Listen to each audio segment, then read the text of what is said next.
વડોદરાનો Gambhira bridge દુર્ઘટના મામલો। આ મામલે વડોદરા કોંગ્રેસ પ્રદેશ પ્રવક્તા નિશાંત રાવલે આપી પ્રતિક્રિયા। નિશાંત રાવલે સરકાર પર કર્યા ગંભીર આક્ષેપો। જય હિન્દ। પાદરા પાસેનો જે ગંભીરા બ્રિજ આજે કલેપ્સ થયો છે અને 7 થી 8 વ્યક્તિઓના અપમૃત્યુ થયા છે।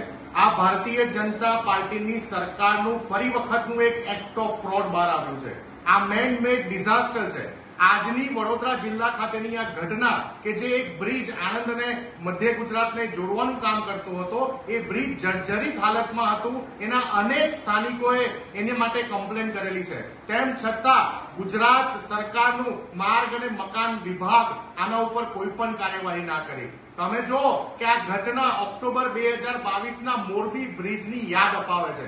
હજુ તો માત્ર 2.5 વર્ષ થયા છે અને ગુજરાતમાં ફરી એક વખત આવા બ્રિજ તૂટે અને લોકોના અપમૃત્યુ થાય, આ ઘટના ક્યારે પણ સહન કરી ના શકાય। ગુજરાત કોંગ્રેસ તરફથી મહાદેવને પ્રાર્થના કરું છું કે કેઝ્યુઅલિટી જેટલી ઓછી થાય એટલું ગુજરાત માટે સારી વાત હશે, પરંતુ ગુજરાતની ભારતીય જનતા પાર્ટીની આ સરકારના ગેર જિમ્મેદારાના અને બેદરકારી પૂર્ણ જે વહીવટ છે એના કારણે આવી દુર્ભાગ્યપૂર્ણ ઘટનાઓ વારંવાર થઈ રહી છે।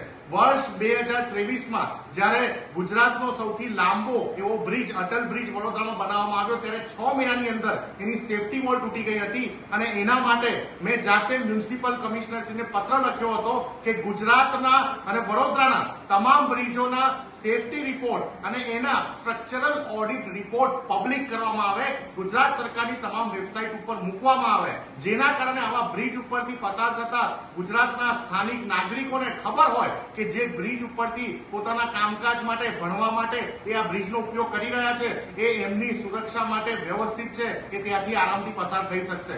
પરંતુ ગુજરાતનું માર્ગ અને મકાન વિભાગ હવે ગુજરાતના ભ્રષ્ટાચારનું એપી સેન્ટર બની ગયું છે। આજે જે પાદરા ખાતેનો આ ગંભીરા બ્રિજ કલેપ્સ થયો છે, આ પાદરા ખાતેની આ ઘટના એ બિહારવાળી છે। જેમ બિહારમાં વારંવાર બ્રિજ તૂટે છે એમ ગુજરાતમાં પણ હવે વારંવાર બ્રિજ તૂટવા લાગ્યા છે। અમને લોકોને જે પણ અધિકારી આમાં સામેલ હોય એ અધિકારી સસ્પેન્ડ નહીં ટર્મિનેટ થતા જોવા છે।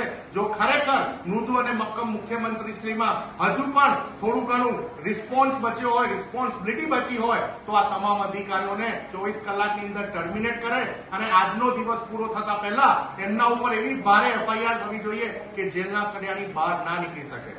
જય હિન્દ।